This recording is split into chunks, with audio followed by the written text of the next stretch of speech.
உங்க பொண்ணு எங்க போயிருக்கான்னு எங்களுக்கு எப்படி தெரியும்? என்ன நடக்கிறதுக்கும் நமக்கு ஏதாவது சம்பந்தம் இருக்காமா?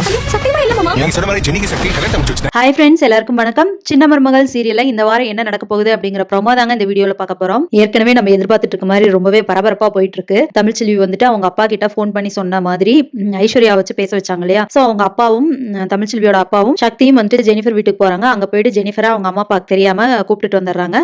கூட்டிட்டு வந்துட்டு தமிழ்ச்செல்வியோட அப்பா செல்ல பண்ணிருக்காரு இல்லையா, அவர் வந்து ஜெனிஃபர் அண்ட் சக்தி ரெண்டு பேத்துக்குமே கல்யாணம் முடிச்சு வச்சாரு. அதுக்கப்புறமா வந்துட்டு அடுத்த நாள் ஆயிருது. அடுத்த நாள் காலையில ஜெனிஃபரோட அப்பாவும் அம்மாவும் வந்துட்டு ராஜாங்கம் வீட்டுல சத்தம் போடுறாங்க, என் பொண்ணு ஜெனி எங்க அப்படின்னு சொல்லிட்டு கேக்குறாங்க.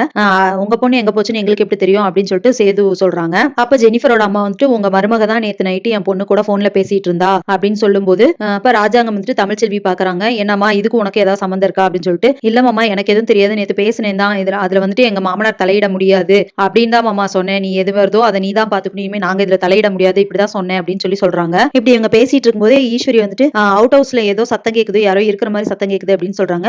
அப்ப எல்லாருமே வீட்டுல இருக்கிற எல்லாருமே அவுட் ஹவுஸ் போய் பாக்குறாங்க. அங்க போன உடனே ஃபர்ஸ்ட் கருப்பு தான் போயிட்டு கதவை திறந்து பார்த்தா தமிழ்ச்செல்வியோட அப்பா வெளியே வராரு. நீங்க சொன்ன மாதிரியே செஞ்சுட்டேன் தமிழ் அப்படின்னு சொல்றாங்க. நான் என்ன சொன்னேன் அப்படின்னு சொல்லிட்டு தமிழ்ச்செல்வி கேக்குறாங்க. ஆமா நீ தானே வந்துட்டு சம்மந்தி சொன்னாரு அப்படின்னு சொல்லிட்டு ஜெனிக்கும் சக்திக்கும் கல்யாணம் பண்ணி வைக்க சொன்னேன், அது மாதிரி இந்த இவங்களுக்கு கல்யாணம் முடிச்சு வச்சிட்டேன் அப்படின்னு சொல்றாரு. அப்ப வீட்டுல இருக்கிற எல்லாருக்குமே பெரிய ஷாக்கு. எல்லாத்துக்கும் அதாவது ராஜாங்கம் சொன்னதை மீறி தமிழ்ச்செல்வி இப்படி கல்யாணம் பண்ணி வைக்க சொன்னாங்களா அப்படின்னு சொல்லிட்டு ஷாக் ஆகி ராஜாங்கம் பாக்குறாரு. அப்ப தமிழ்ச்செல்வி இல்ல நான் சொல்லவே இல்லையே, நான் எப்ப சொன்னேன் அப்படின்னு சொல்லி கேக்குறாங்க. செல்லப்பண்ணி வந்து எனக்கு போன் பண்ணி நேத்து நீ தானமா சொன்னேன் அப்படின்னு சொல்லிட்டு கேக்குறாங்க. சோ இதுக்கப்புறம் என்ன நடக்க போகுது, இதனால கோவப்பட்டு தமிழ்ச்செல்வி வீட்டை விட்டு வெளியே அனுப்ப போறாங்களா, இல்ல இந்த எல்லாத்துக்கும் காரணம் ஈஸ்வரி தான், அவங்க பண்ண பிளான்ல தமிழ்ச்செல்வி மாட்டிட்டாங்க அப்படின்னு எல்லாத்துக்கும் தெரிய போகுதா, என்ன நடக்க போகுது அப்படிங்கறத இனி வர்ற வீடியோல ஒன்னொன்னா பார்க்கலாம் ஃப்ரெண்ட்ஸ். அது வரைக்கும் வெயிட் பண்ணுங்க. நன்றி, வணக்கம்.